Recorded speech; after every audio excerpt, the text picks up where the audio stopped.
Hello বন্ধুরা, তো আজকে আমরা সন্ধ্যাবেলা বাড়িতে টিফিন বানিয়েছি। কি টিফিন করেছি বলো তো? আজকে আমরা বাড়িতে সিংড়া বানিয়েছি।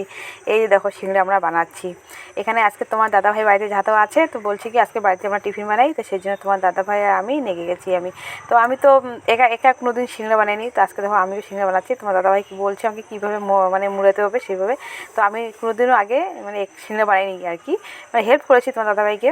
আর তোমার দাদাভাই হচ্ছে মানে মানে কি বলবো আর, মানে আধুনিক রান্নার ঠাকুর আর কি তোমার দাদাভাই সব পারে একদম। মানে কি বলবো, মানে চাইনিজ খাবার থেকে নিয়ে এসে খাবার সব পারে তোমার দাদাভাই, শুধু আমি পারি না।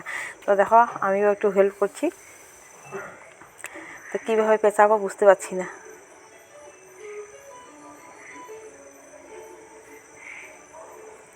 তো এখানে বানাচ্ছি সিংড়া। তো সিংড়া বানাচ্ছি, তো সিংড়া কটা বেশি বানাবো না, আমরা শুধু খাবো, সেজন্য অল্পই বানাচ্ছি সিংড়াগুলা। তো কেমন হয়েছে সিংড়াগুলো বানানো দেখো বন্ধুরা, যদি ভালো লাগে। এই যে তো তেল গরম হয়ে গেছে, তেলের মধ্যে আমি এবার আস্তে আস্তে ছেড়ে দেবো। তোমার দাদাভাই বললো গ্যাসটা কম করে ছেড়ে দাও আস্তে আস্তে, তো এই যে আমি ছেড়ে দিচ্ছি।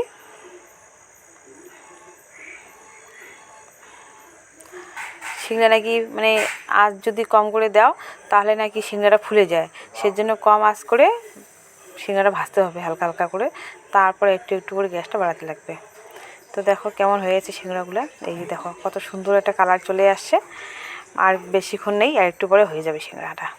তো বন্ধুরা সিংড়া হয়ে গেছে, তারপরে কিছুটা মানে আলু শর্ট হয়ে গেছিলো, সেজন্য দাদাভাই বললো যে হাতও আছে, তো দেখো কাটা নিমকি হয়ে গেছে, কাটা নিমকি বানালো। তো আমাদের সব রেডি, এবার আমরা যাব খেতে বসে যাব। তো এবার আমরা খেতে বসে যাব। তো আমরা এই যে এখানে ঘরের মধ্যে খাচ্ছি, এখানে নিয়েছি সস আর হচ্ছে লঙ্কার আচার, পেঁয়াজ। তোমার দাদাভাই পেঁয়াজ মানে খুব ভালোবাসে আর কি এইসবের সাথে।